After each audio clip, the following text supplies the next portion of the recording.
term which just simply means we have to stop consuming our culture.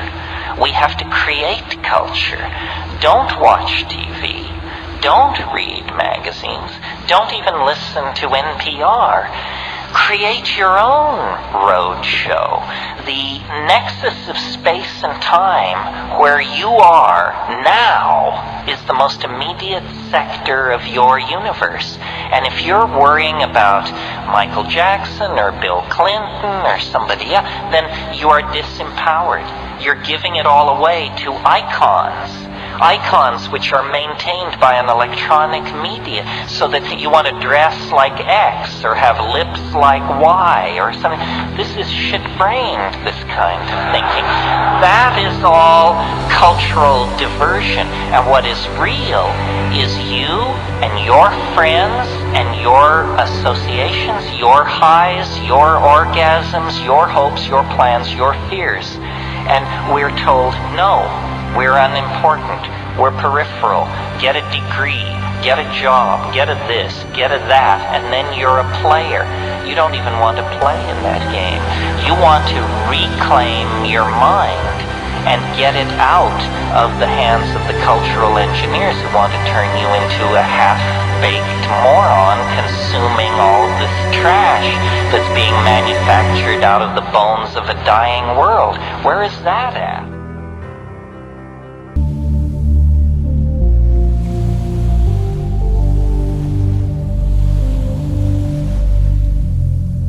As we're going through the process of awakening, there's really not a certain type of person we need to be while going through that awakening.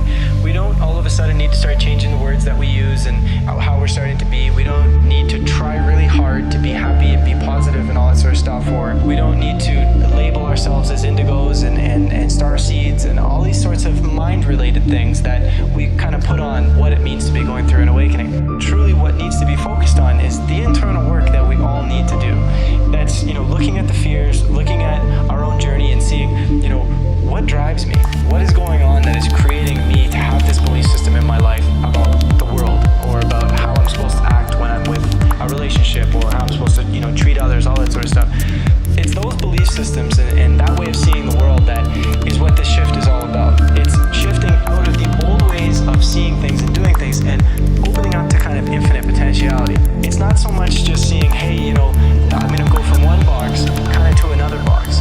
Sometimes it creates a bit of a misconception too, because then a lot of people hear the words shift in consciousness and they put this, spiritual innuendo to it, where I don't want to be like those, spiritual people that are all of a sudden talking all, certain ways and they have these certain identities and all that sort of stuff.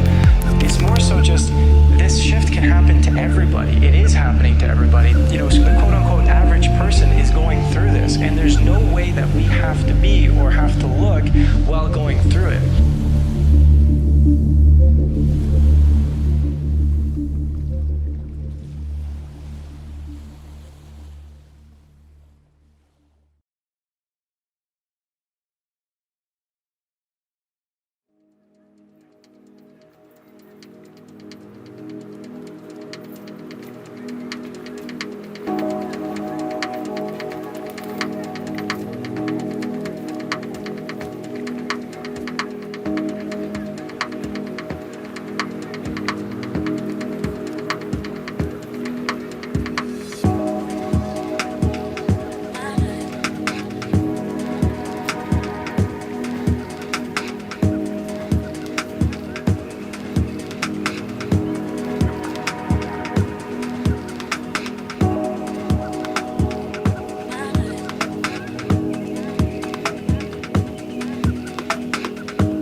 Is a very weak language. Computer languages may be more powerful, VRML or mathematics, but I believe the world is made of language. That's the magical belief. But then the challenge to that belief is, okay, wise guy, so how come the world isn't the way you say it is?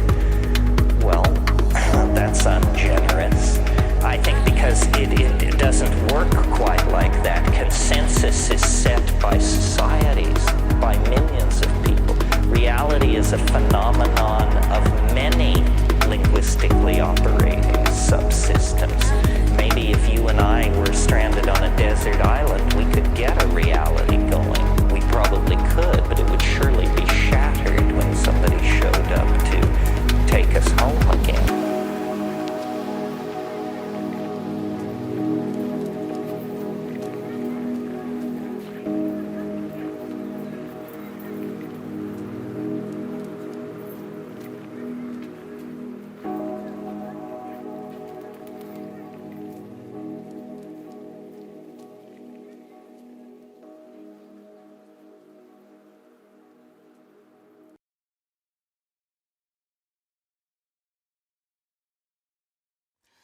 As the best science of our day begins to uncover the mysteries, the inner workings of our universe, what they're actually doing is they're verifying and confirming what our most cherished and ancient traditions always told us.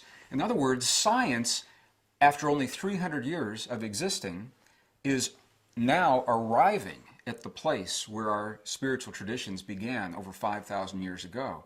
And there's some really key principles that the science is confirming, that the wisdom traditions have always told us, that make all the difference in the world in terms of how we live our lives. What kind of friendships we have, what kind of romance. Do we have money in the bank account or no money in the bank account? What's our health like? One of the most important of these relationships is that there is literally a field of energy that underlies the existence of all things. Everything is connected in ways now that we're only beginning to understand. It's not written about in our textbooks, but it is published in the scientific journals. And it takes about 8 to 10 years for the new scientific discoveries to trickle down into the textbooks. So this is leading edge information that we're sharing with you right here. That we are all connected in ways that we're only beginning to understand, and that we are born speaking the nonverbal language of the human heart. When we have a feeling in our heart, that's the language that the stuff that connects everything understands. It's not about what we speak. So we can't say, bring me a relationship, or bring me love, or bring me money. It's probably not going to work because the field doesn't understand that. The field understands the language of the heart, and that language is a language that's based in human emotion and human feeling. And here is the key, the great secret of all ages. The key is to feel the feeling in your heart as if your heart's desire has already happened, as if it's already come to pass. So if you want that perfect relationship in your life, feel the feeling as if it's already there. Feel the feeling as if you're already nurtured, you're already loved, you already have this deep life mate that you can share your deepest dreams and desires with. And by coming from the place that it's already happened, you give permission for the field to literally bring it into your world. And this is a very powerful quantum principle. We can think of the stuff that holds everything together as the quantum blackboard upon which we create through the artist's utensils of our lives. And when we do that, amazing things happen. I'm just going to share with you right now.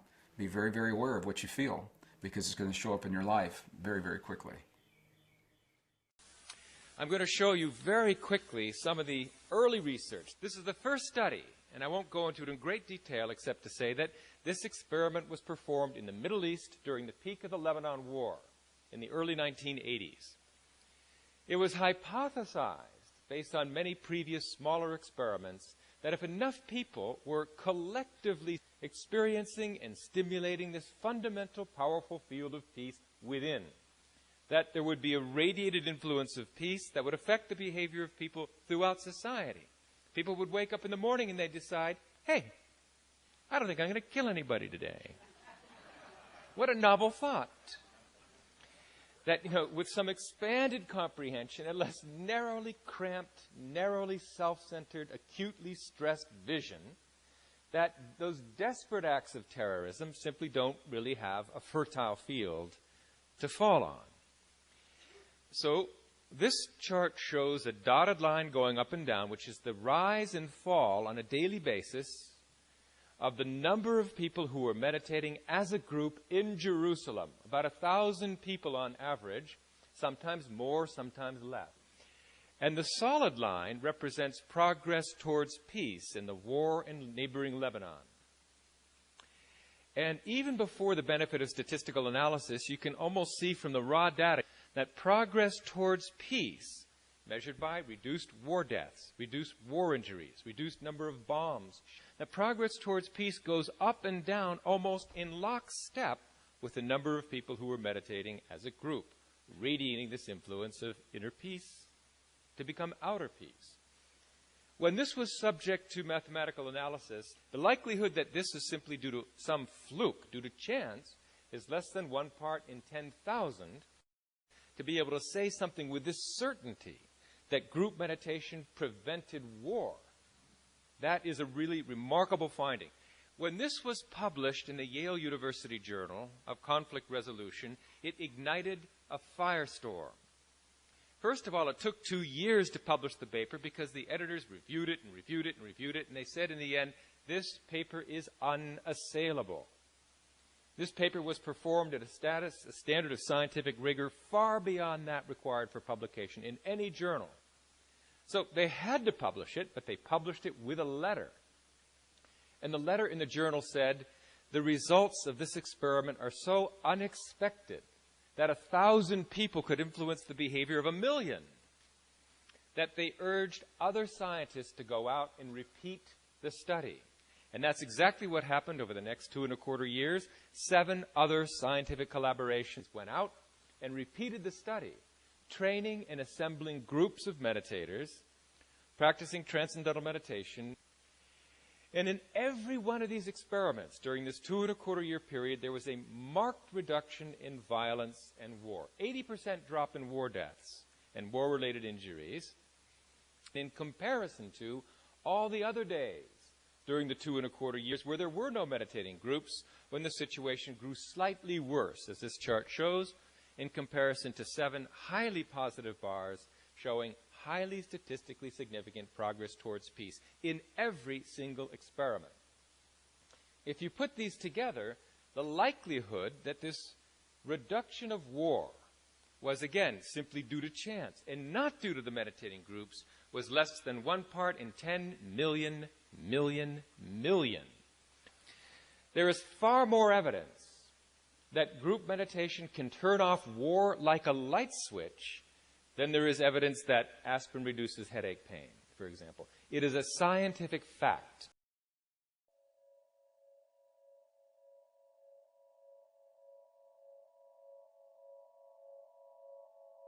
Already the evidence shows that there's something that happens when very large numbers of people come together.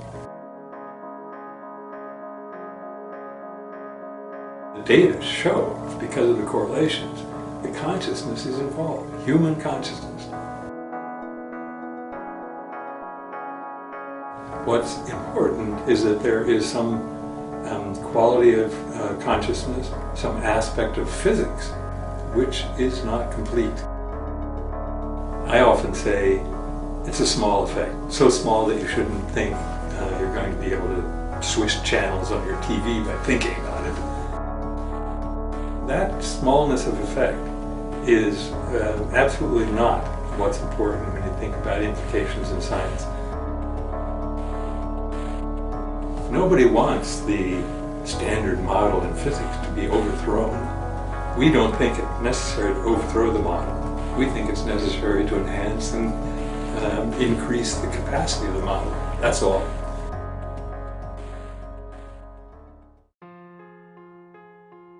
The Global Consciousness Project is a kind of expansion, I guess you might say, of the idea that groups can come together when they're, driven by a common emotion or an experience, to form something new, a new entity, a group consciousness.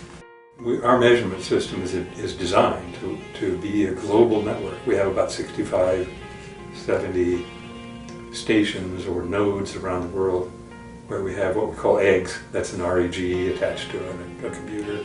So the Global Consciousness Project was designed to look at the possibility that humans, when they're brought to a common focus of attention by a disaster or a celebration, that could create something new in the same way, a kind of group consciousness of millions of people all feeling the same kinds of emotions in a kind of synchronized way. At first we didn't know what kind of events to look at, so we looked at those maybe that are really surprising, things like attacks or bombings or terrorist kind of thing. And the whole of our analysis, the formal analysis, is designed to look at the variance in the network, look at the whole network. So the September 11th event is widely known as one of the things that's kind of emblematic of the Global Consciousness Project. It's, in some respects, the biggest event that we've looked at. It turns out, in fact, it manifests the potential to change the world.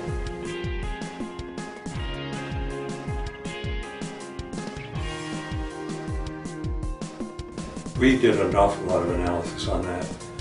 Some of those analyses are just striking in the way the data look. And there are some odd features, like the fact that at least one of those measures started changing about 4 or 5 hours before the first plane hit.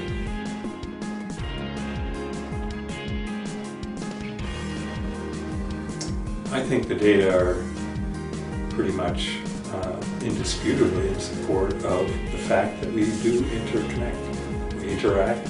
We're not isolated, my consciousness inside my skull. My consciousness and yours extend out into the world, and they intermix. We're a little bit like neurons in a giant brain which we know nothing about. Consciousness is a provider of information. Consciousness is a source.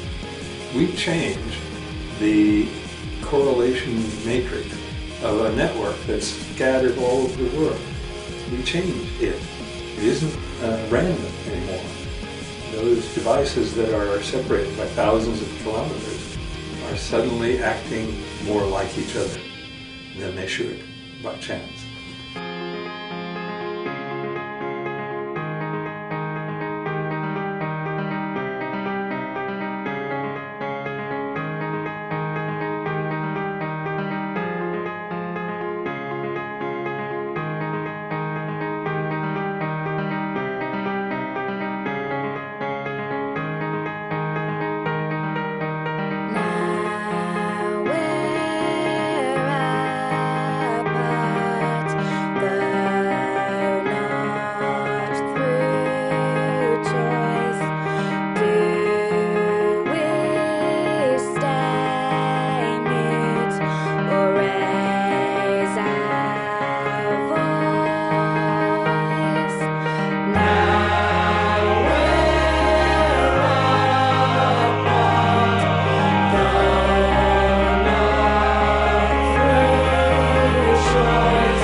We have been conditioned to feel the feelings of the things that we don't want in life and that we're afraid of. We wake up in the morning and we see the 6 o'clock news and all the things to be afraid of, and then we go through our day saying, oh, I hope I'm not going to see that today, or I hope it's not around the corner.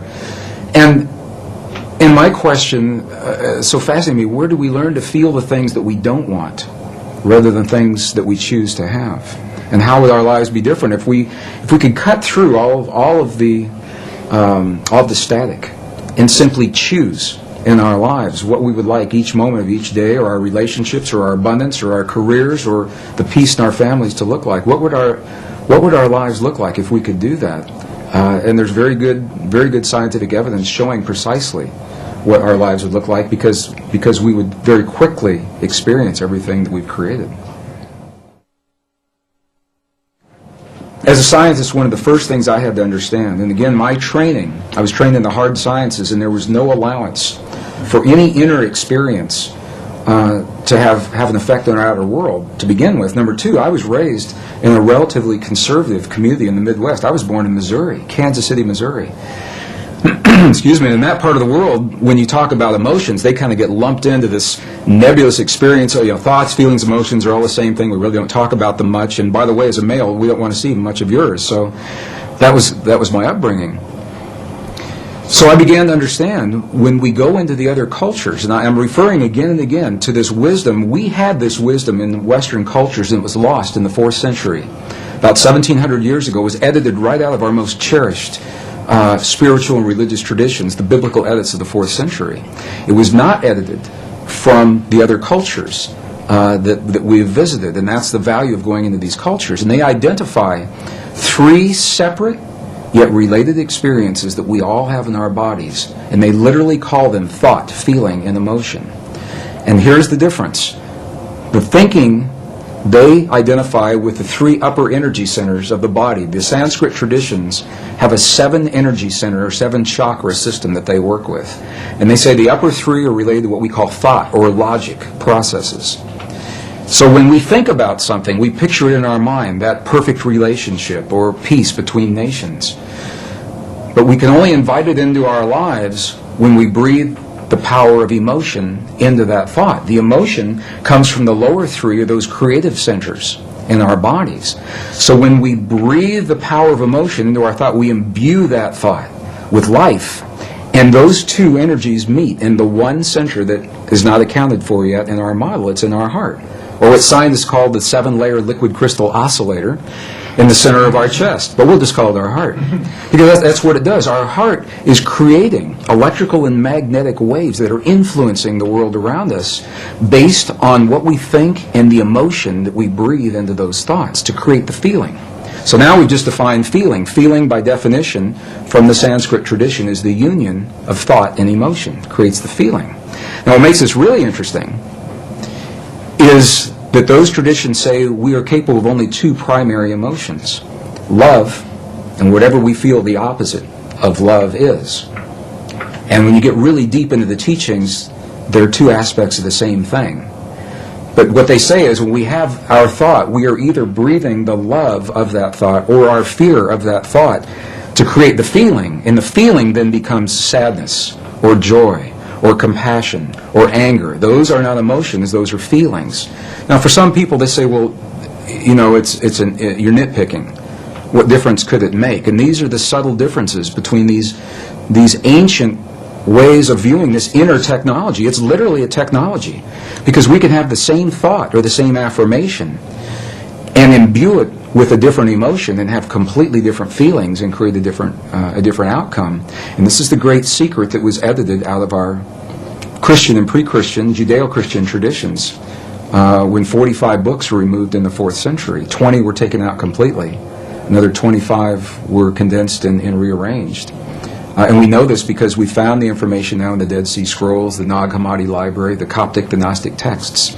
So we know what those texts would have said if we had had them. So any discussion regarding this feeling-based prayer, this lost mode of prayer, sometimes seems a little more than academic until we can actually apply it in our lives or see it applied in our lives.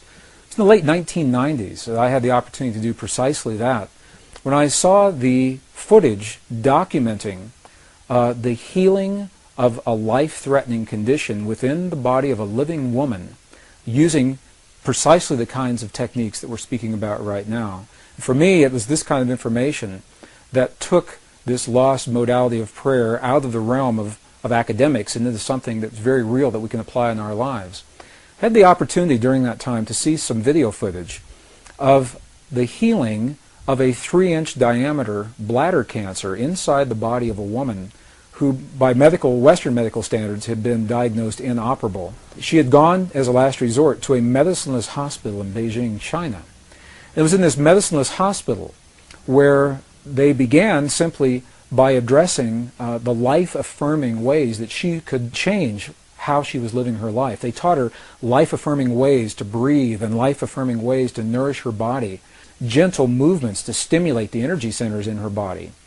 And as she was doing these and strengthening her body, at one point it made sense to undergo a process. Now I'd like to share this. I'd like to describe it to you as a very potent example of how the feeling world inside of our bodies has a direct effect, in this case a very graphic effect, on the world beyond our bodies.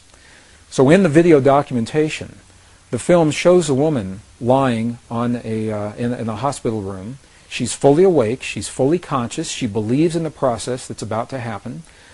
Before her, there is an ultrasound technician who is running an ultrasound wand over her lower abdomen that we can see on a split-screen television. And on the left-hand side of the screen, they do a snapshot, a freeze frame of an instant in time for reference, so we can see what her condition looked like in that instant in time. On the right-hand side of the screen, we are able to watch real time as 3 practitioners stand behind her, working with the energy in her body and with the feelings in their bodies. And what they do is they begin to chant a word that to them they've agreed upon, that reinforces the feeling within them that she's already healed. The chant essentially says already healed, already done. And as they begin to have this feeling and to say these words among themselves, on the computer screen, on the television screen, we can watch in real time this cancerous tumor as it disappears in less than 3 minutes real time. It's not like time-lapse on a documentary where you see a rose unfold in 30 seconds in something that normally takes days. This literally happens in less than 3 minutes. Her body responded to the feelings of the practitioners who were trained to have the kinds of feelings that they were having. And all they were feeling was the feeling of what it feels like to be in the presence of a woman who is already healed, fully enabled, fully capacitated. They were not seeing her as a woman who was sick, and they weren't saying, bad cancer, you've got to go away. It's a very, very different way of thinking about things, and it's a very graphic example of precisely how this principle works. I had the opportunity to speak to the gentleman, Luke Chin, that actually created this film. And I asked him a question. I said, what if those 3 practitioners weren't there? I said, could this woman have done this? Could any of us do this on our own? And he smiled at me when I asked him the question. He said, Greg, in all probability, she probably could have done it alone.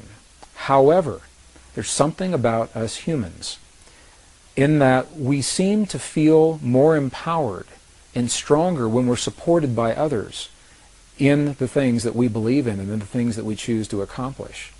So while she probably could have had this feeling and done it herself, having these 3 practitioners work with her was the threshold that it took for her body to respond.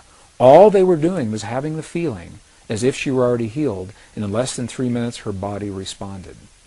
What Western physics now is beginning to tell us is that the same energy, the same field that led to the healing in this woman's body also leads to peace between nations. It's the same thing, different scale, same principle. And I've been involved in experiments where hundreds of thousands of people joined together through the World Wide Web. We were coordinated on the internet at a given hour of time, a window of time, when we were trained to feel the feelings of peace in our bodies during that time. And when we did that, statistically, what happened in events around the world, there were wartime events. There were bombings, aerial bombings in Iraq that were scheduled, that were reversed during the window of time when this prayer was happening. Crimes against people declined. Emergency hospital room visits declined. There was a computer research project at Princeton University that was able to document the field of consciousness on a global level while these prayers were going on, and they saw a little glitch, a glyph on the screen indicating that consciousness was responding to hundreds of thousands of people feeling the feeling of peace in the moment that it was occurring. And what this tells us is that the field we're working with is a measurable field. You can pick it up with equipment. It can be measured on the computer screen. This was part of the research project at Princeton University that was called the Global Consciousness Project. So the field is real. It's out there. And it responds to us in ways now that we're only beginning to understand. Even more recently, the research that's been done by the scientist Masaru Emoto regarding the relationship between human emotion, human feeling, and water drops is showing this relationship even more poignantly.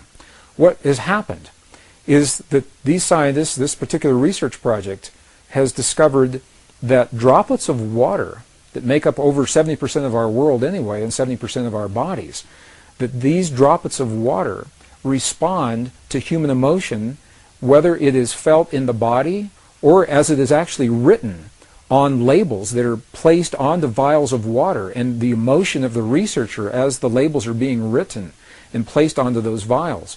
The vials are then frozen for a specific period of time, removed from the freezing process, and as they begin to thaw, they crystallize.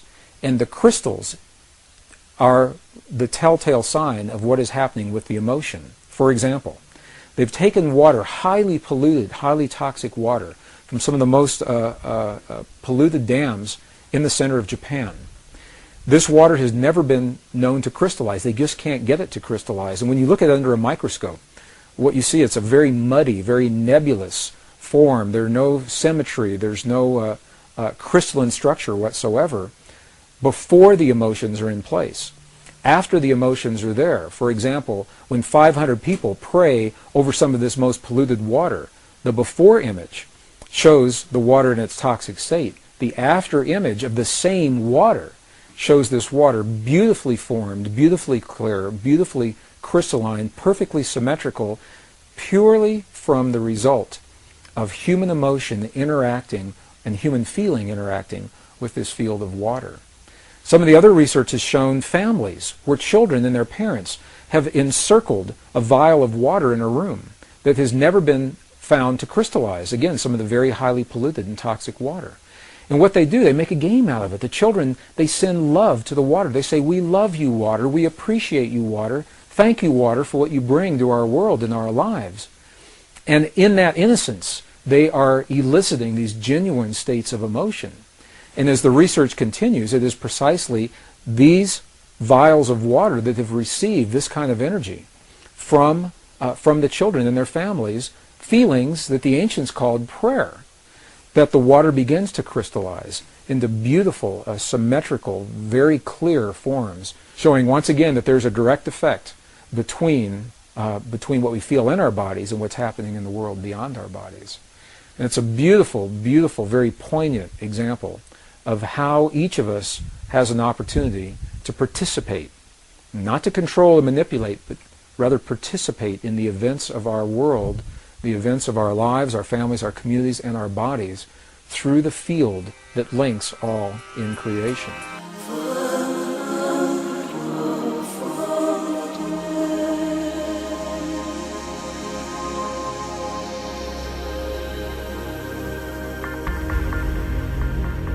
This is bigger than 500 million friends on Facebook. This is bigger than 35 million Twitter accounts. This is bigger than 1 billion people using the web or 4 billion cell phones. This is really big, because what we're talking about is nothing less than connecting everybody's consciousness together on the planet. Ultimately, that's where it goes. Just outside of space-time is a place you've always been, though it may be that you cannot well remember what you've seen. All of who you are is there, not just 10%. The real you is quantum. You vibrate with pure intent, a frequency of light and sound, directed here and there. You don't exist at all, and yet you're always everywhere. The moment's all there is, and can't be measured on a line. There is no right or wrong, because the moment is divine.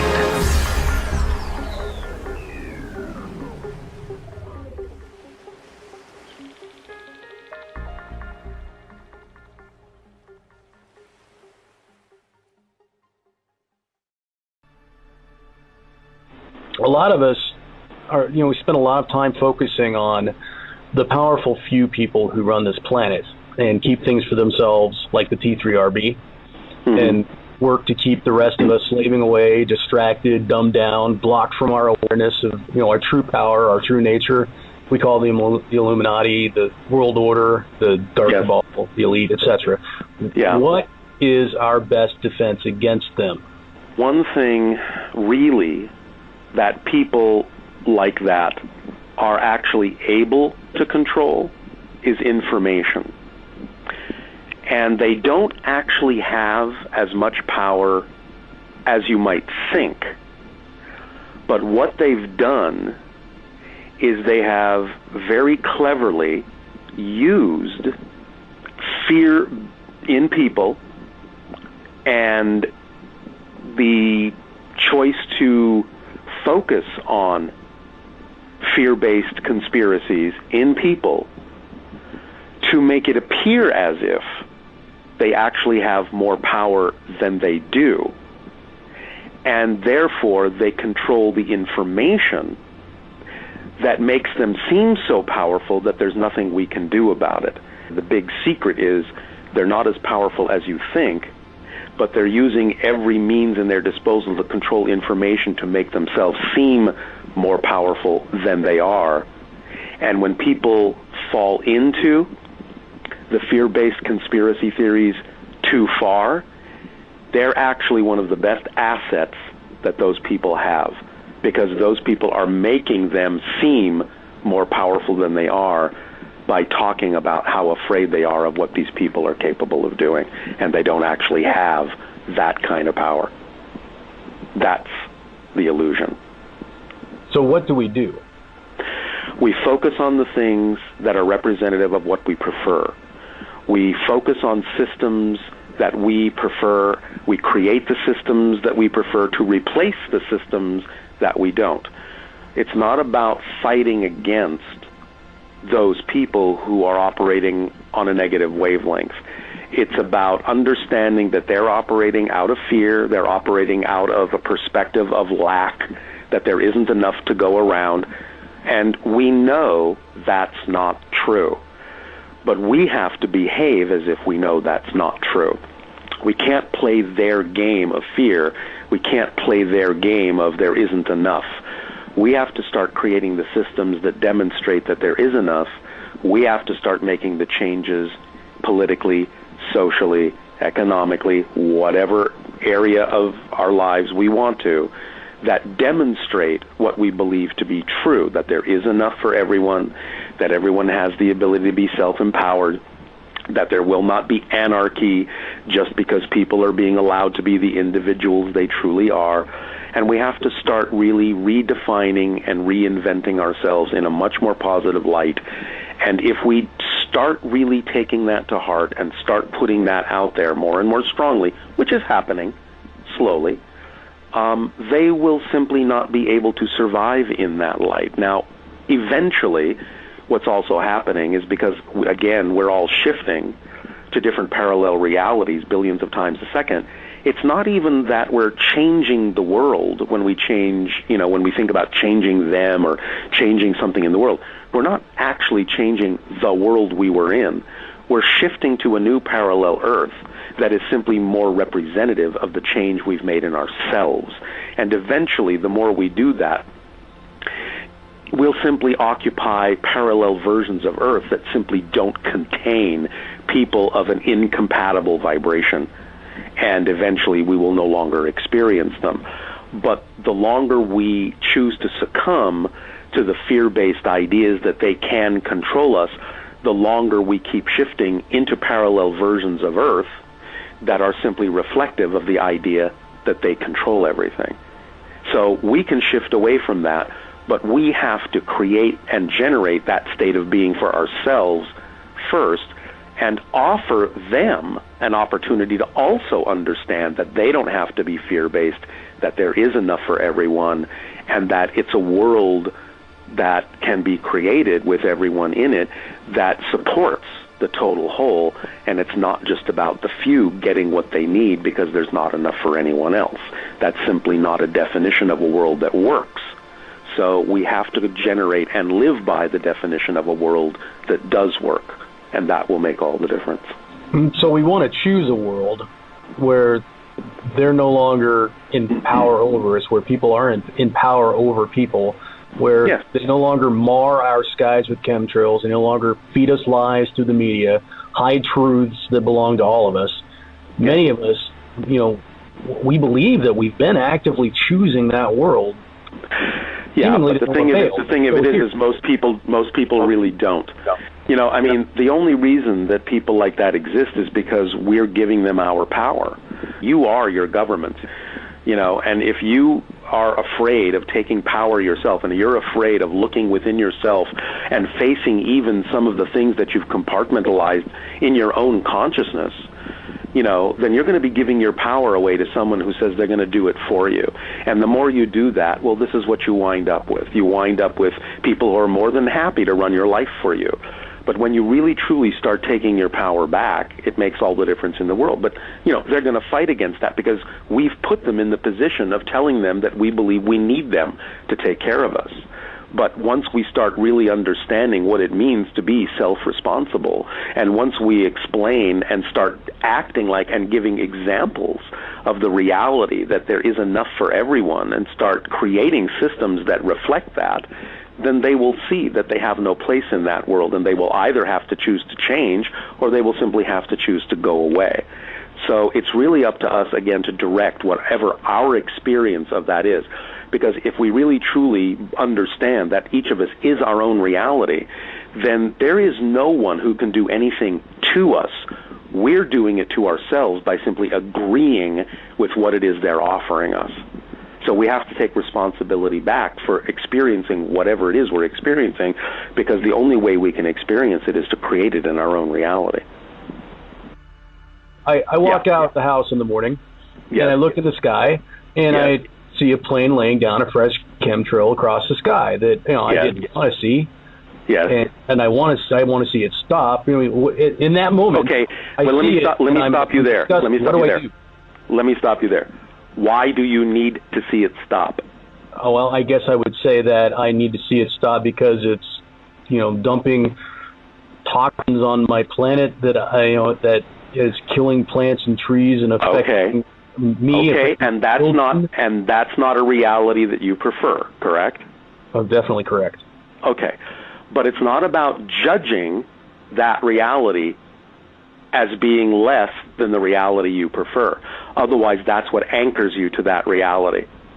Because when consciousness expands, the expansion of consciousness is not about excluding things, it's about including things. So you can come from a neutral position of saying, that is something I do not prefer. At the same time, that doesn't mean that we have to devalue it and dismiss it and negatively judge it, because if we negatively judge it as being less valuable than what it is we prefer, we're actually staying in that negative energy. So it's all about looking at that and going, okay, I can objectively see that there are people that are in this reality that are choosing those things. I prefer not to. So the first step is to understand that since that is not the world I know I prefer, step number one is I know that no matter what it is I see other people doing, it doesn't affect me. It does not affect my world negatively. In fact, the only thing that will happen from anything I see anyone else doing is I'm going to get a positive benefit out of it. Now, the positive benefit might be bringing it to other people's attention that it's not necessarily beneficial for them either, and helping them understand how they may be able to take actions to make certain kinds of changes within themselves to not do those kinds of things. But nevertheless, it's not about falling under the fear that there is a negative effect in your reality, because there is no physical reality other than your definition of it. So when you define something in your reality as negative, you're only going to be able to get a negative effect from it. But if you define it as positive for you, even if you can objectively observe that someone else may be creating it for a negative reason, then you stay in your power, you're not negatively affected, and that gives you the power to go do something positive about that without feeling like you are a victim of it. It is a conundrum for people who want to see those things change, and we concentrate on an outcome that we want that doesn't include those things, and we still continue to see these things. Right, but you see, this is exactly what I was talking about in terms of the idea of controlling information, because when a populace is taught to react to those things in a fear-based way, they are doing exactly what those people want them to do. Because when you react to something in a fear-based way, it disempowers you from doing anything about it.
populace is taught to react to those things in a fear-based way, they are doing exactly what those people want them to do.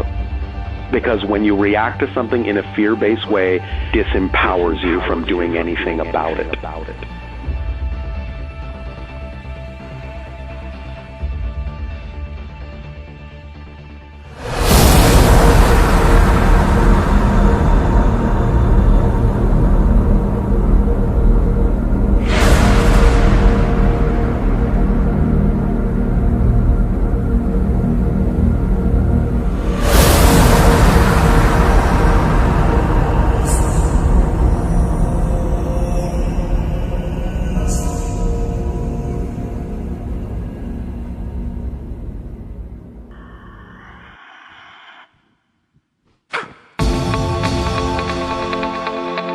You are shifting from one reality level to another. Simple physics. All right.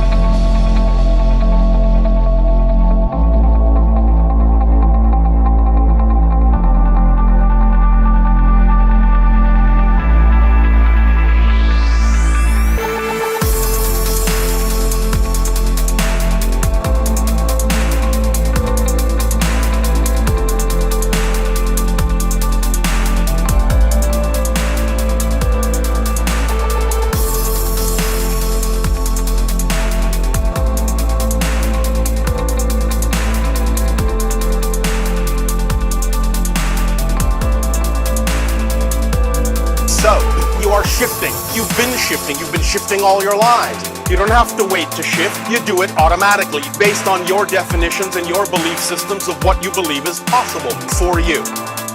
For you. It's not that you change the world. It's that you shift yourself to a parallel earth already existing on the vibratory level you have created within yourself. So you're shifting now, you're shifting now, you're shifting now, you're shifting now, you're shifting now. This is a natural thing that you do. This is the nature of how reality works.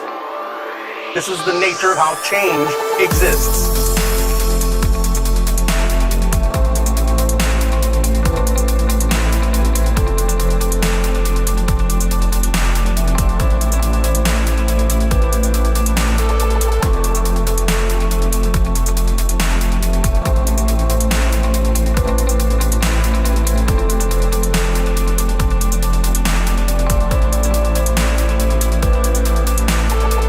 So it's not about having to force anyone else to change.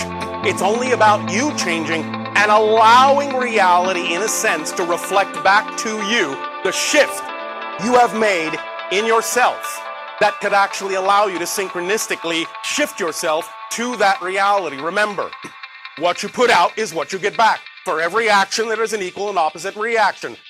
That's all this is.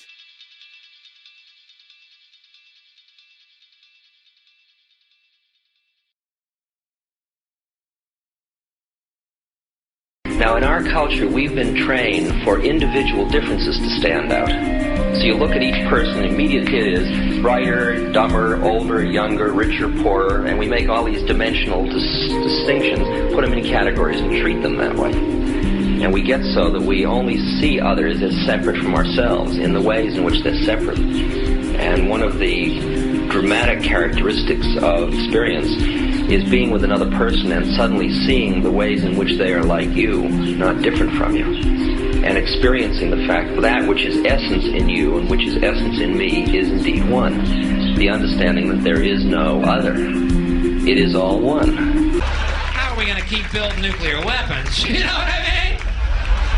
What's going to happen to the arms industry when we realize we're all one? What you ever hear about in this country is our differences. That's all the media and the politicians are ever talking about, the things that separate us, things that make us different from one another. It's time for a new philosophy, folks. One based on, yes, the principles of Jesus, which were love your brother as yourself, because you know what? He is yourself. Literally. We are literally all one. I woke up and I suddenly got it. I understood suddenly how thought was just an illusory thing. And how thought is responsible for, if not all, most of the suffering we experience. And then I suddenly felt like I was looking at these thoughts from another perspective. And I wondered, who is it that's aware that I'm thinking? And suddenly I was thrown into this expansive, amazing feeling of freedom from myself, from my problems. I saw that I was bigger than what I do. I was bigger than my body. I was everything and everyone. I was no longer a fragment of the universe. I was the universe. And ever since that day, I've been trying to get back there.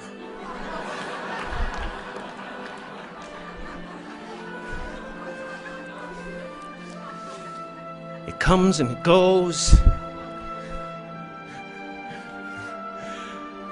It's like riding a wave.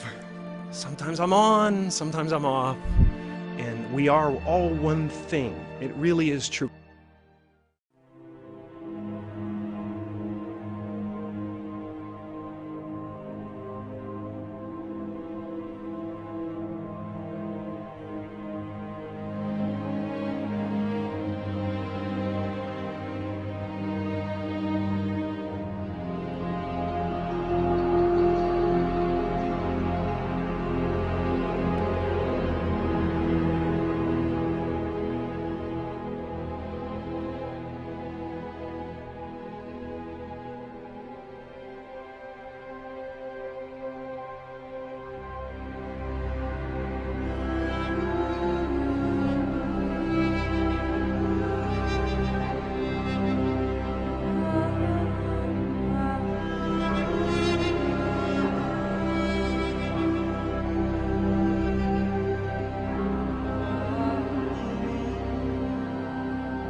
The discovery of this connection would force us to rethink the nature of reality itself. The world we think we know, the solid, reassuring world of our senses, turns out to be just a tiny sliver of an infinitely weirder, more wonderful universe than we could have ever conceived of in our wildest fantasies. Our reality is just an illusion. Progress in our understanding of the universe through physics over the past quarter century has been exploring deeper levels of natural law. from the macroscopic to the microscopic, from the molecular to the atomic to the nuclear to subnuclear levels of nature's functioning, so-called electroweak unified scale, grand unified scale, super unified scale. And what we've discovered at the core basis of the universe, the foundation of the universe, is a single universal field of intelligence, a field which unites gravity with electromagnetism, light, with radioactivity, with the nuclear force, so that all the forces of nature and all the so-called particles of nature, quarks, leptons, protons, neutrons, are now understood to be one. They're all just different ripples on a single ocean of existence. That's called the unified field or superstring field, and it's a mathematical tour de force. But we have realized Einstein's dream. He dedicated half of his life to discovering this unified field, and now in the context of the superstring, that has been achieved. So unified field theories based on the superstring identify a single universal field of intelligence, an ocean of existence, at the basis of everything, mind and matter.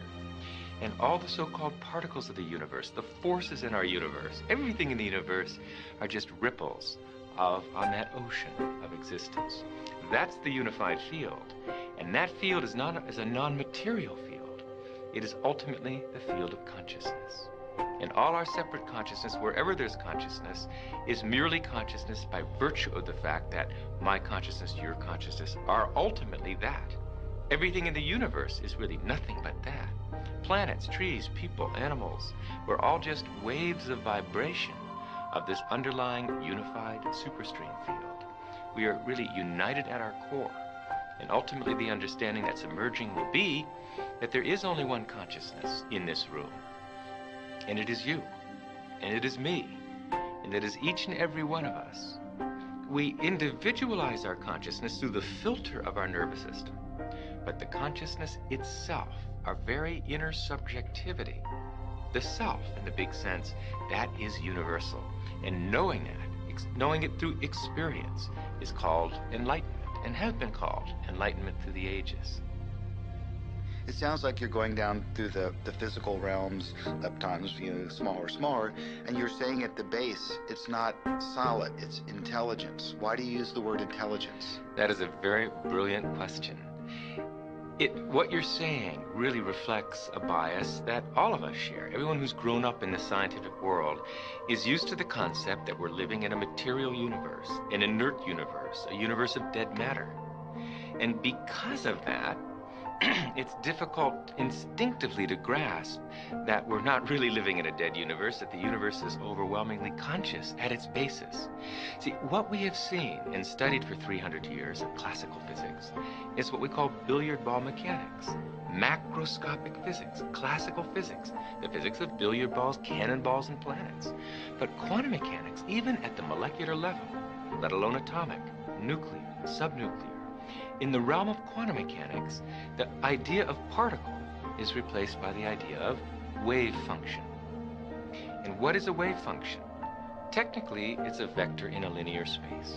But what's a vector in a linear space? What's it made of? What's the substance of nature? Well, a wave function, a vector in a linear space, is made of the same stuff thoughts are made of. We're really living in a thought universe, a conceptual universe.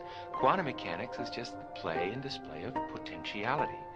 So the point I'm making is the deeper you go in the structure of natural law, the less material, the less inert, the less dead the universe is, the more alive, the more conscious the universe becomes.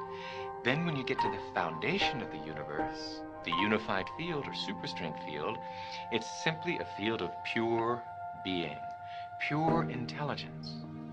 Intelligence because it's the fountainhead of all the laws of nature, all the fundamental forces, all the fundamental particles, all the laws governing life at every level of the universe have their unified source in the unified field. That makes the unified field the most concentrated field of intelligence in nature. Non-material, dynamic, self-aware intelligence. Those are the properties of the unified field. But when you have to ask the question, waves of what, really? What is the field that is waving? Is it the ocean? No, it's a universal ocean. An ocean of pure potentiality. An ocean of abstract potential existence. We call it the unified field, or superstring field. And that's what we're made of. So, as you said, the tighter physics have tried to grasp onto physical reality, to understand what it's really made of. What are the core building blocks of life, at the basis of it all? Life, the universe, slips through your fingers. And you come up with something that's increasingly abstract to come to the realm of pure abstraction. And that's what the unified field is. It's pure abstract potential, pure abstract being, pure abstract self-aware consciousness, which rises in waves of vibration to give rise to the particles, the people, everything we see in the vast universe. That was great. I got goosebumps on that one. So it may take a generation, unfortunately, it may take a generation. Now that simple techniques, universal, non-sectarian, scientifically verified techniques exist to gain enlightenment, it still may take a generation before these life-saving technologies to develop consciousness are reintroduced into education. You said non-sectarian. Does that mean like non-religious? Is that what you mean by that? The experience of pure consciousness really transcends any one religion or any one philosophy. It's as scientific as it is religious. It is, after all, a state of functioning of the brain, maximally expanded comprehension. It's the direct subjective experience of the scientifically discovered unified field of all the laws of nature. Is that religious? Perhaps, but it's scientific too. So there's no reason that it should be disbarred from education. Otherwise, we're going to get the same old result. 5% development of our mental potential, another generation of war and terrorism and human cruelty. And that'll go on forever until the experience of life's essential unity is bestowed and the brain is properly developed. It's that one aspect of our experience that has been with us since childhood. Although our beliefs have changed, our friends have changed, our bodies have changed, typically for the worse, that one thing that gives that continuity to our experience day by day, that's our consciousness. It's our subjectivity. It's the Atman, the self. And that self, which is the same for you as for me, ultimately, is this unified field discovered by science, which is essentially the creator of the universe. That is our authority. That's our dignity. If we only knew ourselves, we would rush to experience higher states of consciousness, where that experience of our unbounded subjectivity is never lost, even during the depths of sleep. The deepest level of truth uncovered by science and by philosophy is the fundamental truth of unity. At that deepest subnuclear level of our reality, you and I are literally one. Bill Hicks used to finish his shows with this. The world is like a ride at an amusement park, and when you choose to go on it, you think it's real, because that's how powerful our minds are. And the ride goes up and down and round and round. It has thrills and chills, and it's very brightly colored, and it's very loud, and it's fun for a while. Some people have been on the ride for a long time, and they begin to question, is this real, or is this just a ride? And other people have remembered, and they come back to us, and they say, hey, don't worry, don't be afraid, ever, because this is just a ride. And we kill those people. Shut him up. We have a lot invested in this ride. Shut him up. Look at my furrows of worry. Look at my big bank account and my family. Has to be real. It's just a ride. But we always kill those good guys who try and tell us that. You ever notice that? And let the demons run amok? John Lennon, murder. John Kennedy, murder. Martin Luther King, murder. Gandhi, murder. But it doesn't matter because it's just a ride. And we can change it anytime we want. It's all in a choice. No effort, no work, no job, no savings of money. A choice right now between fear and love. The eyes of fear want you to put bigger locks on the door, buy guns, close yourself off. The eyes of love instead see all of us as one.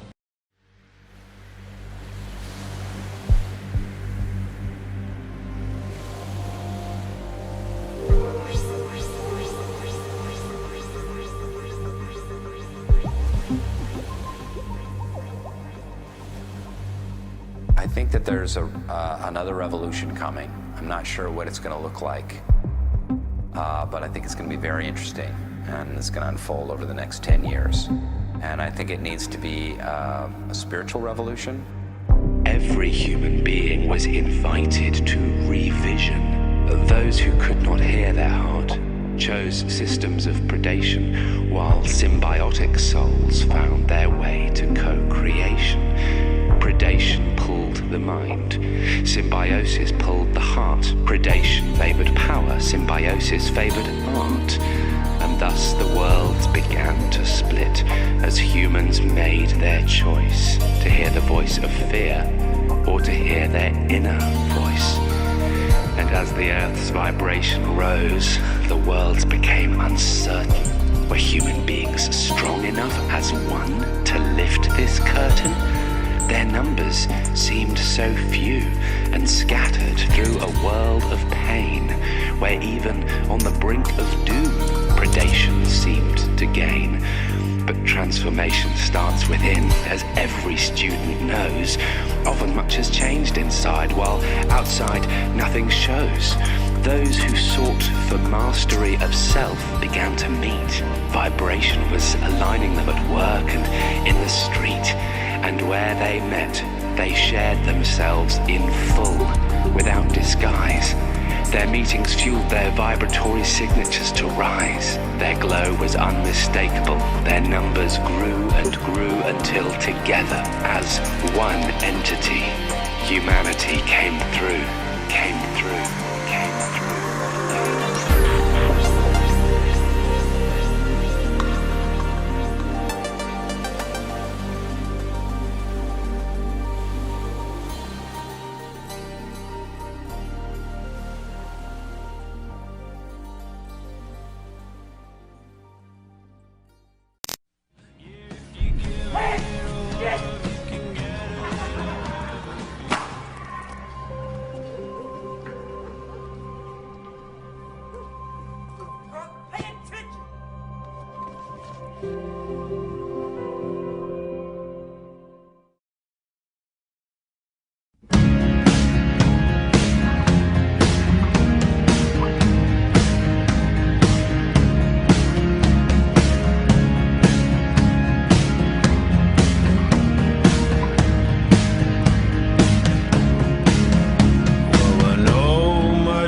Will not come till I breathe all the air out my lungs, till my final tune is sung, that all is fleeting, yeah, but all is good, and my love is my whole being, and I've shared what I could. Give a little love, you can get a little love of your own. Don't break his heart. Yeah, if you give a little love, you can get a little love of your own. Don't break his heart.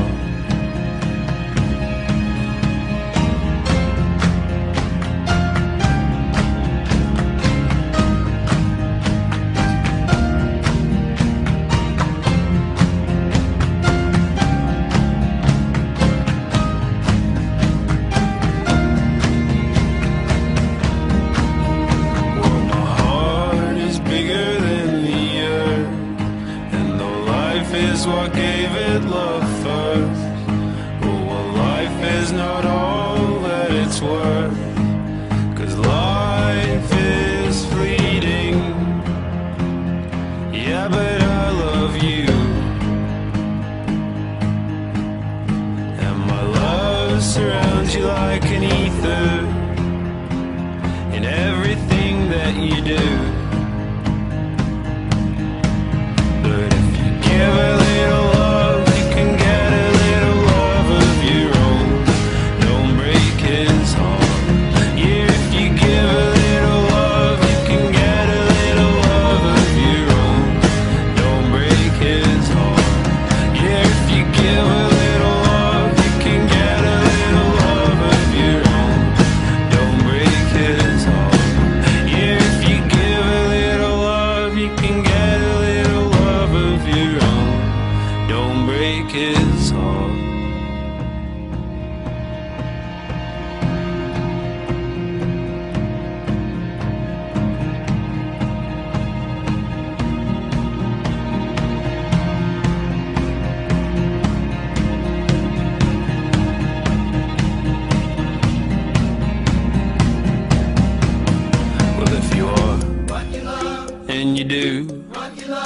I will always be the sun and moon to you. And if you share with your heart, yeah, you give with your heart. What you share with the world is what it keeps of you.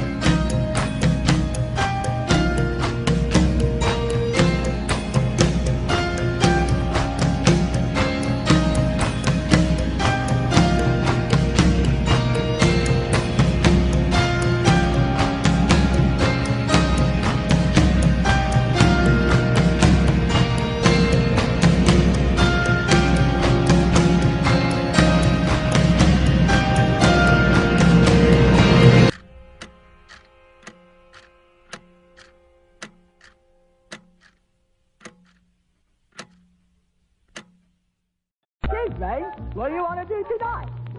Same thing we do every night, Pinky. Try to take over the world.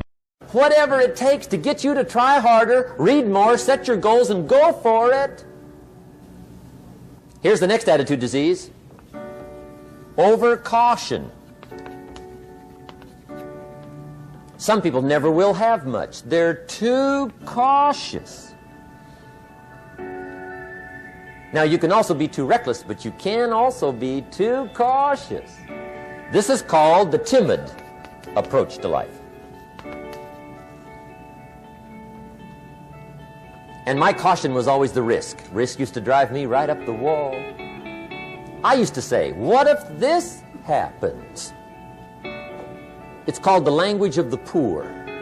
What if this happens? And on top of that, if this was to happen, look at the fix I'd be in. I better not try. I could always ace myself out. Then I'll tell you what changed my whole life when I finally discovered it's all risky. The minute you were born, it got risky. If you think trying is risky, wait till they hand you the bill for not trying. If you think investing is risky, wait till you get the tab for not investing. See, it's all risky. Getting married is risky. Having children is risky. Going into business is risky. Investing your money is risky. It's all risky. I'll tell you how risky life is. You're not going to get out alive. That's risky.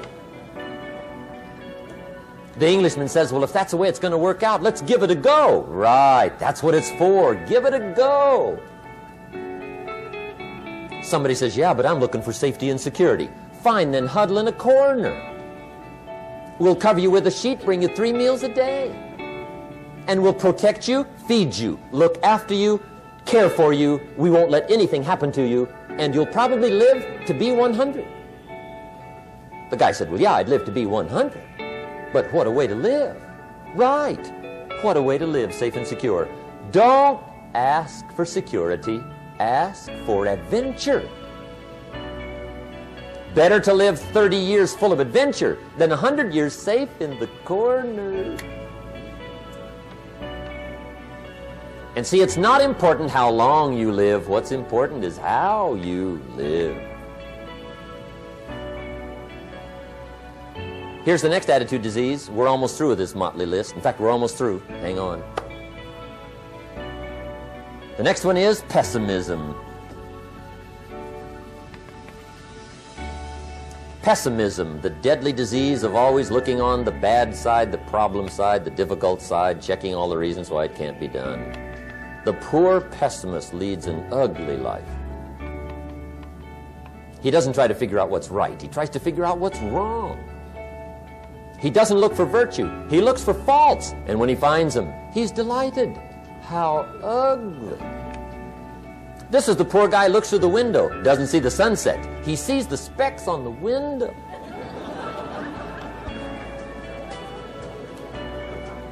And this is the poor guy, right, who rushes up, takes such leave of his senses. This guy rushes up and he says, I've got 5 good reasons why it won't work. He's so dumb he doesn't know all he needs 1. He's got 5.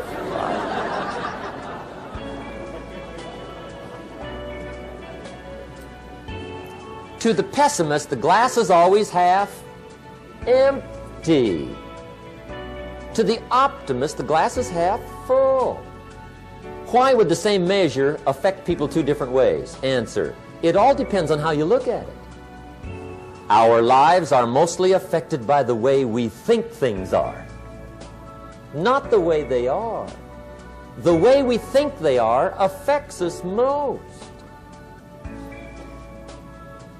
There's a subject we don't have time to get into tonight called better thinking habits. One of the major things Shoaff taught me when I met him, he said, poor thinking habits keeps most people poor. Not poor working habits. Most people work hard, but they don't think hard. And Shoaff taught me that the mind is like a factory, a mental factory. And whatever you think about all day long pours ingredients into this mental factory. And that's what builds the economic, social, financial fabric of your life. He quoted me a Bible phrase that says, as you think, so you become. How awesome. When he talked about poor thinking habits, he had me. I used to start the day reading the morning newspaper. I mean, you can believe that or not. I'd get a cup of coffee and read the paper. I'd load up on wars and riots and murders and stabbings and killings and bank robberies and muggings and car wrecks and tragedies.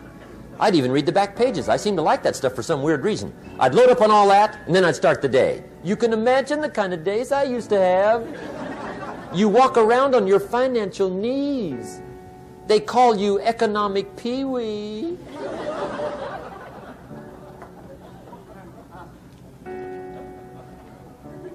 The guy says, I want to be a great leader.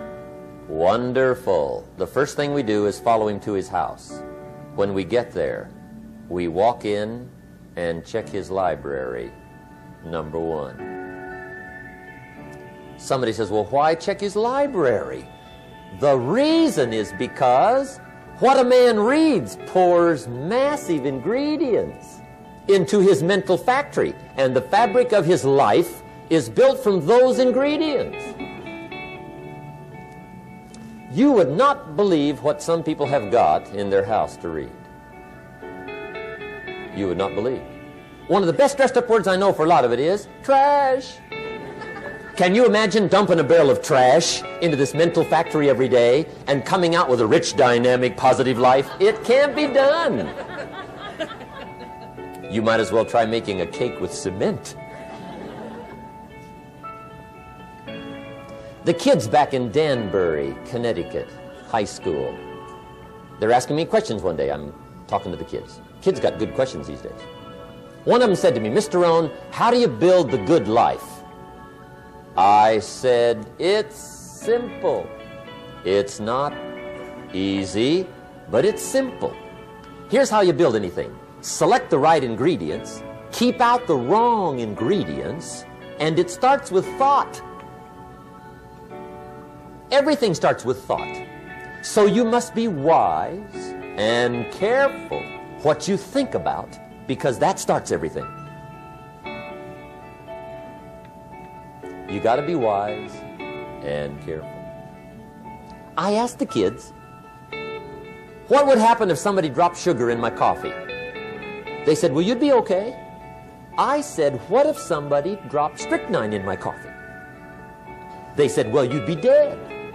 I said, correct. Lesson 1. Life is both sugar and strychnine. You gotta be careful. I said, what if my worst enemy drops in the sugar? They said, will you be okay? I said, what if my best friend, even by accident, drops in the strychnine? They said, well, you'd be dead. I said, correct. Lesson 2. Watch your coffee.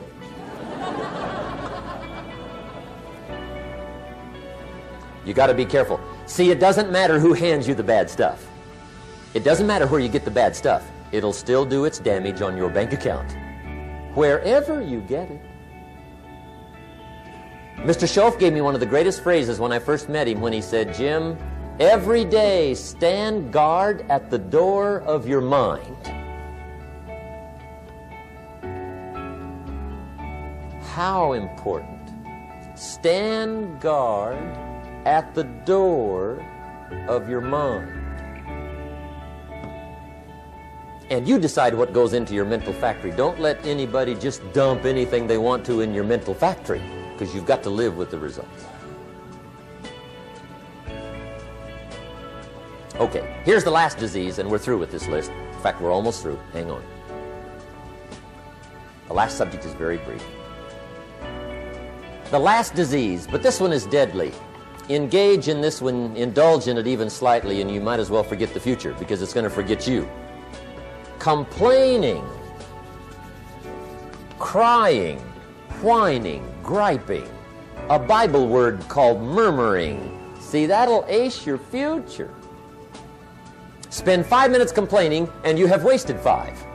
And you may have begun what's known as economic cancer of the bone. Surely they will soon haul you off into a financial desert and there let you choke on the dust of your own regret. I hope I said that well, so you won't forget. It's a deadly disease. If you don't think it's bad, ask the children of Israel of Old Testament fame. Typical of us all, their story just happened to get in the book. Story says, children of Israel were slaves. God performed a series of dazzling miracles and got them out. And now they're heading for the promised land. Remember the story?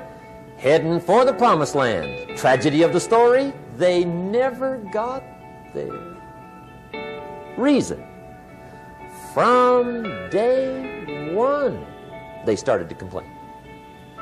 They griped about the water. They griped about the weather. They whined and cried and griped about the food. They griped about the leadership. They whined and cried because it was too far, too cold, too hot, too difficult, too miserable. I mean, they whined and cried for years. Finally, God said, I've had it, trip canceled. Or something like that. The story says they died in the desert, never got to the promised land. Which I think means 2 things. Indulge in this long enough, you get your future canceled. And I guess it also means even God himself can only take so much.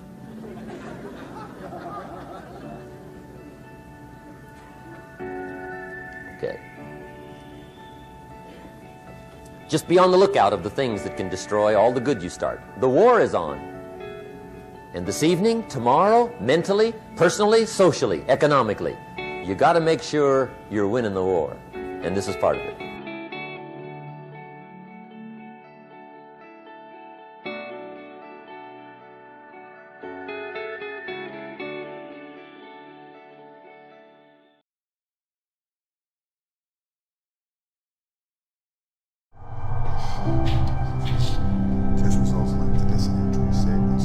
Lesson number 1, if you want to be a peak performer, lesson number 1, cut off the news. Here's why. The media's job is not to tell us the truth. The media's job is to make money. You're talking about a virus. The media has figured out that America is addicted to negative information. So every night at 6, what do we get?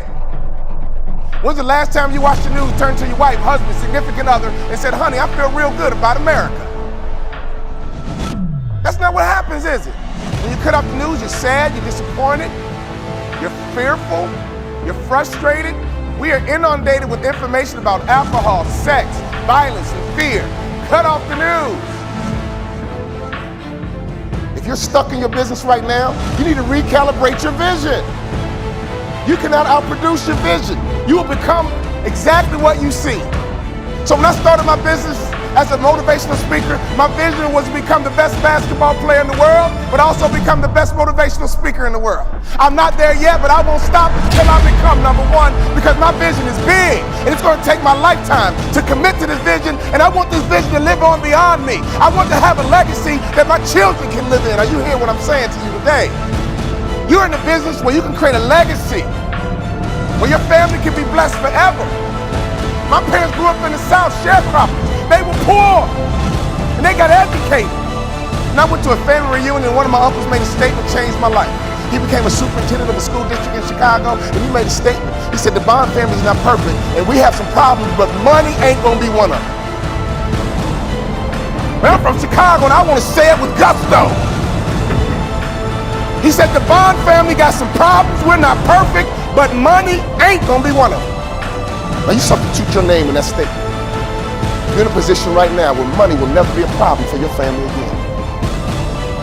And all the families you serve, all the families you recruit, all the families you build, you can make a commitment to them and say, you know what, you may have some problems, but if you follow me, money ain't gonna be one of them. I want you to look at something right now. Think of some major goal you want, or maybe it's one you're already working on and you have experienced a lot of setbacks, a lot of defeats.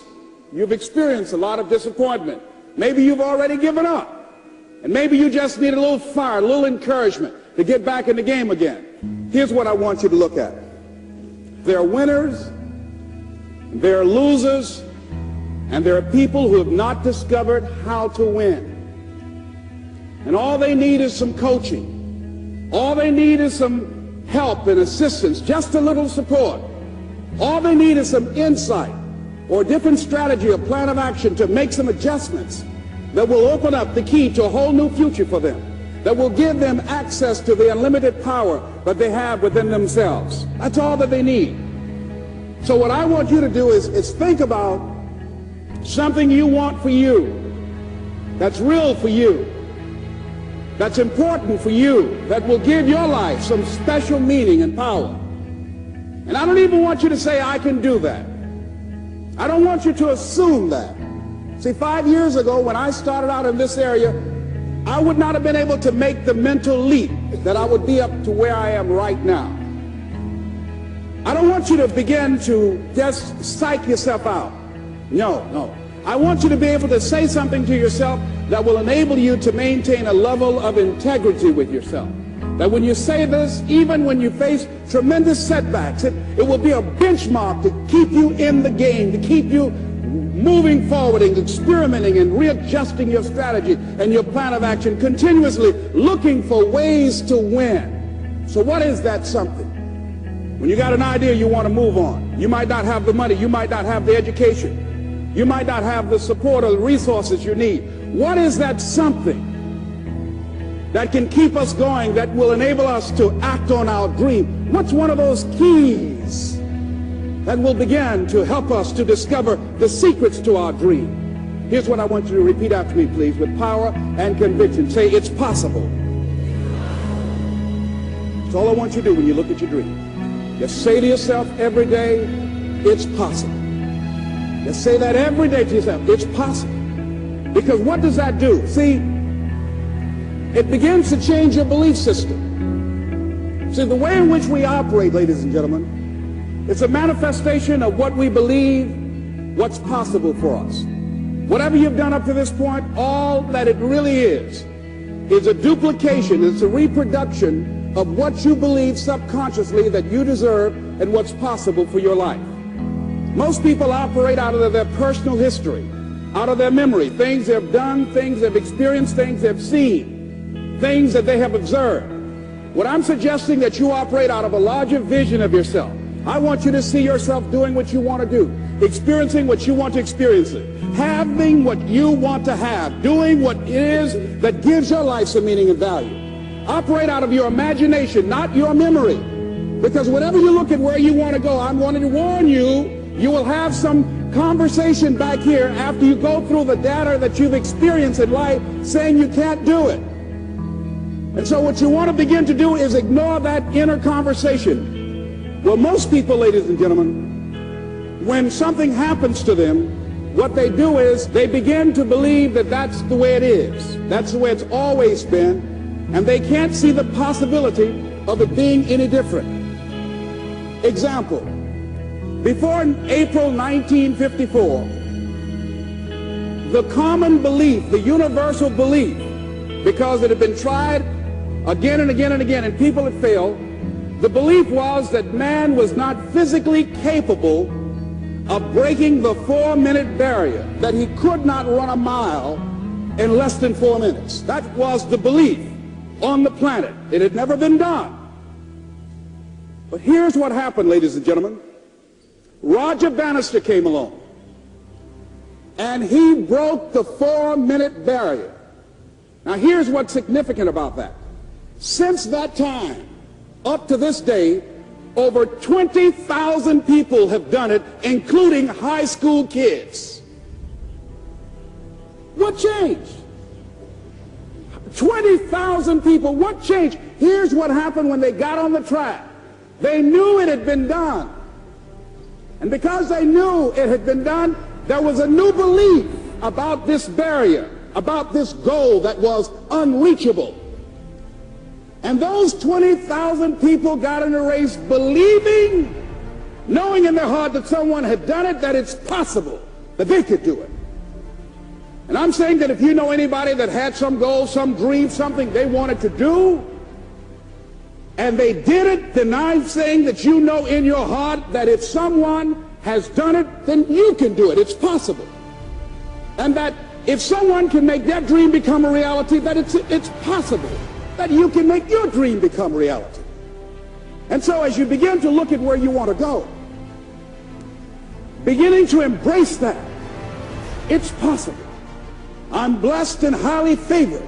I've got a lot going for me. I got some good stuff in me. And it's possible that I can bring my greatness out here in the universe. That I can do what I want to do. It's possible I can write my own book. I can have my own business. I can take the trip and travel around the world. It's possible. I can bounce back from adversity and reinvent my life. It's possible. Regardless of where I am, but things can get better for me. It's possible.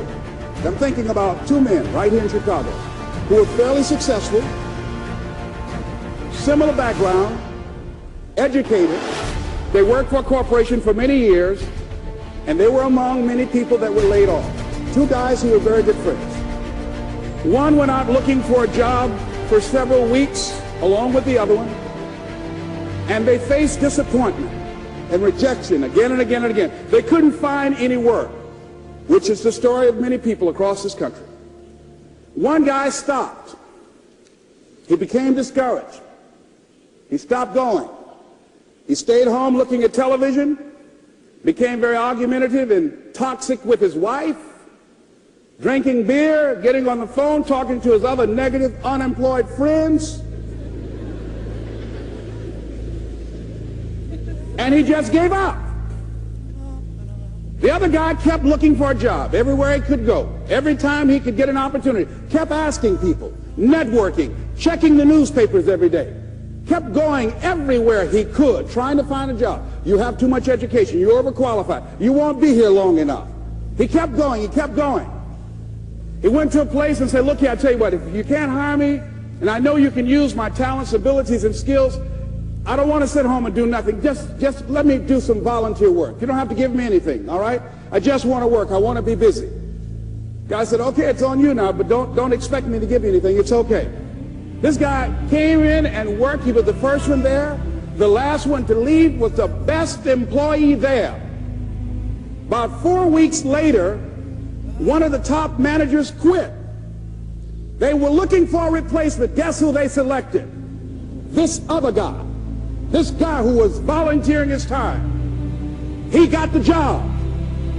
What was the difference between the two men? Eyesight and mindsight. Eyesight is judging on what you see, judging according to appearances. But mindsight is how you interpret what you see. One guy said, it's not possible, it's over, I'm finished. I can't do it.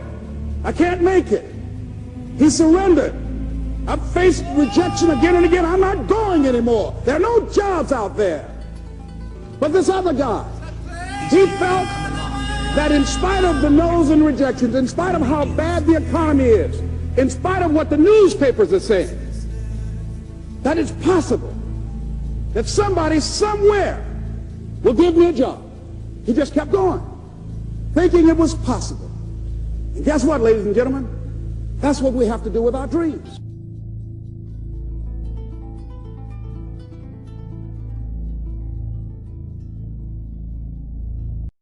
I don't know what that dream is that you have.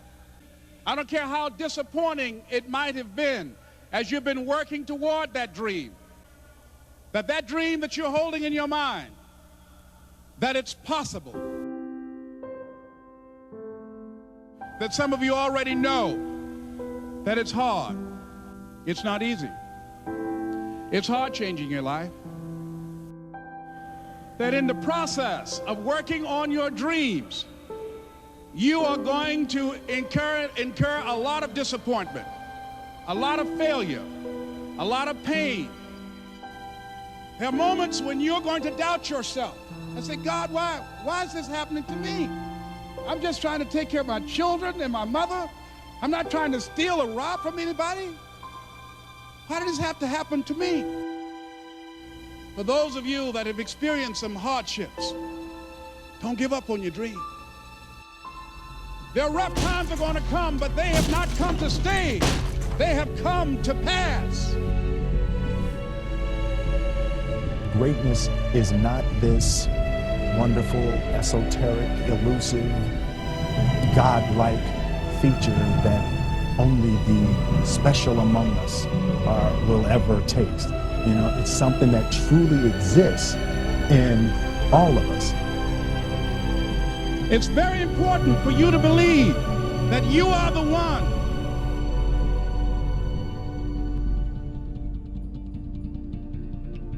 Most people, they raise a family, they earn a living, and then they die. They stop growing, they stop working on themselves, they stop stretching, they stop pushing themselves.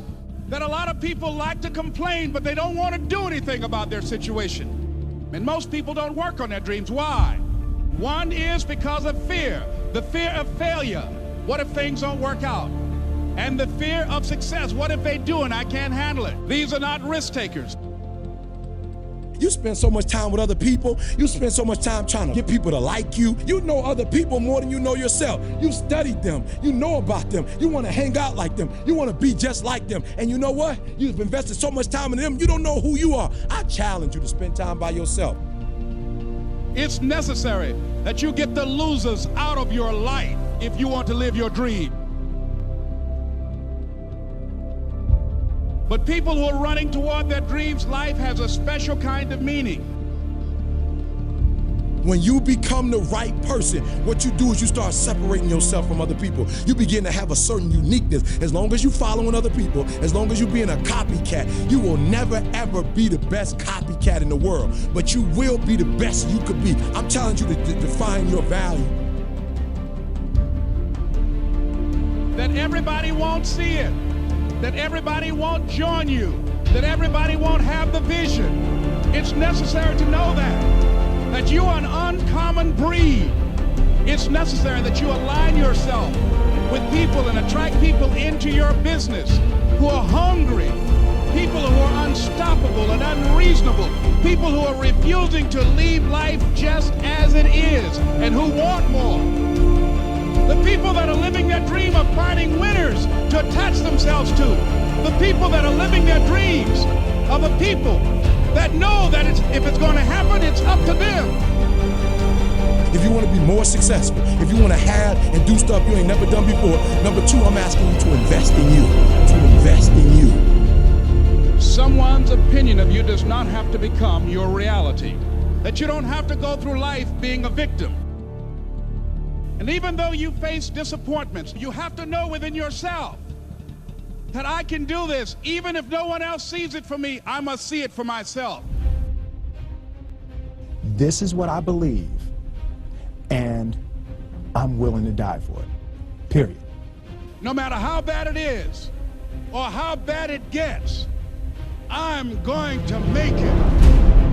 I want to represent an idea. I want to represent possibilities.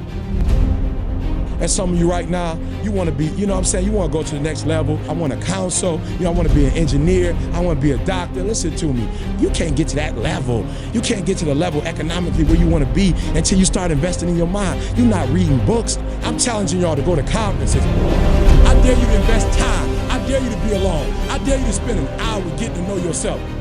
When you become who you are, when you become the person that you were created to be, designed to be who you were designed to be, when you become an individual, what you do is you take yourself and you start separating yourself from other people. I challenge you to get to a place where people don't like you, it don't even bother you no more. Why? Because you're not concerned with trying to make them happy, because you're trying to blow up. You're trying to get to the next level. I need you to invest in your mind.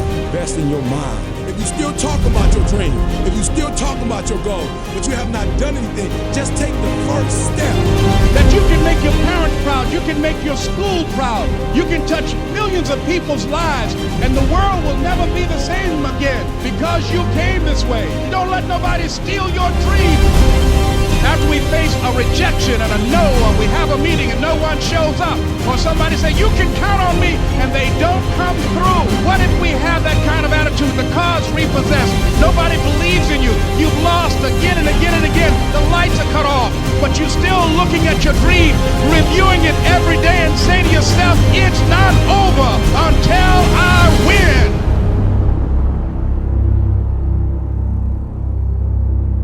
You can live your dream.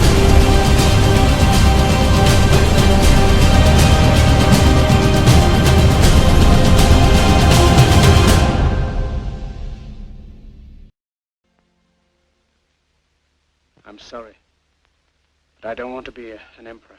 That's not my business. I don't want to rule or conquer anyone. I should like to help everyone if possible. Jew, Gentile, black man, white. We all want to help one another. Human beings are like that. We want to live by each other's happiness, not by each other's misery. We don't want to hate and despise one another. In this world there's room for everyone, and the good earth is rich and can provide for everyone. The way of life can be free and beautiful, but we have lost the way. Greed has poisoned men's souls, has barricaded the world with hate, has goose-stepped us into misery and bloodshed. We have developed speed, but we have shut ourselves in. Machinery that gives abundance has left us in want. Our knowledge has made us cynical, our cleverness hard and unkind. We think too much and feel too little. More than machinery, we need humanity. More than cleverness, we need kindness and gentleness. Without these qualities, life will be violent, and all will be lost. The aeroplane and the radio have brought us closer together. The very nature of these inventions cries out for the goodness in men, cries out for universal brotherhood, for the unity of us all. Even now, my voice is reaching millions throughout the world, millions of despairing men, women, and little children, victims of a system that makes men torture and imprison innocent people. To those who can hear me, I say, do not despair.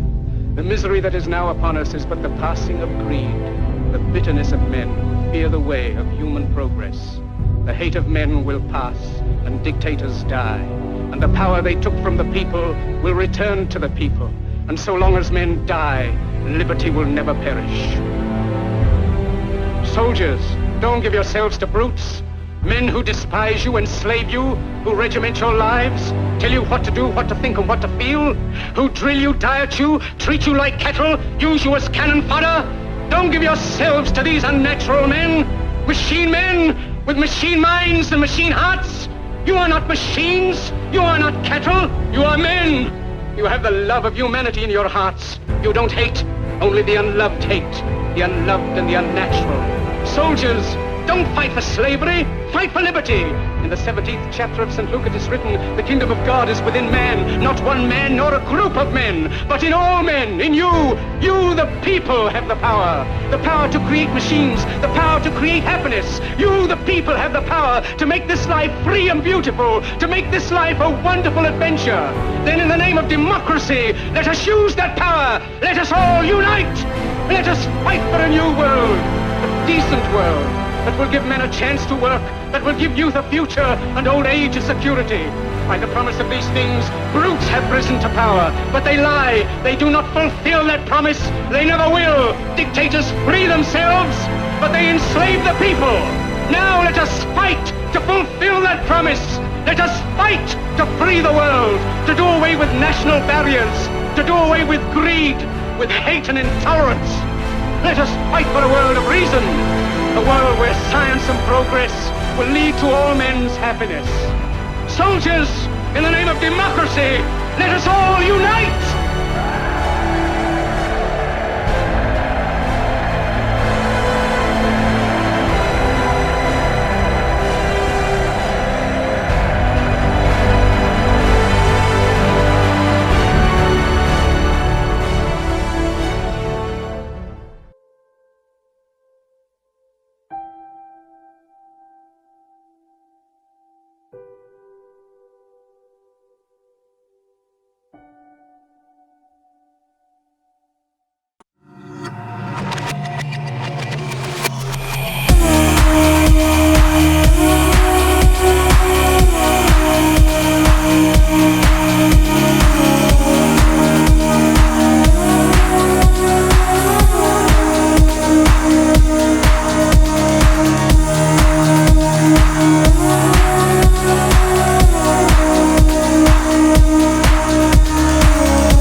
film you're about to see has no characters.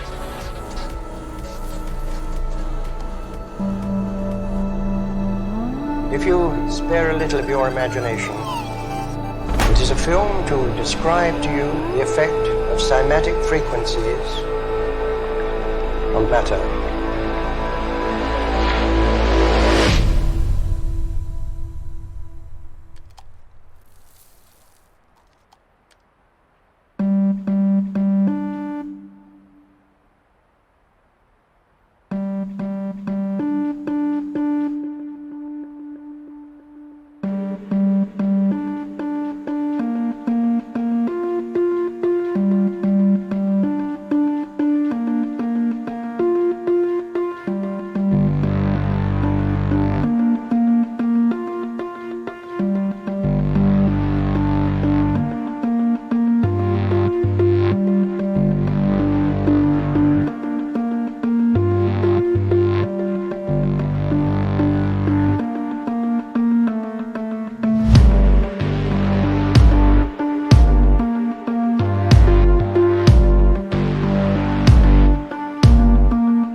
Everything owes its existence solely and completely to sound.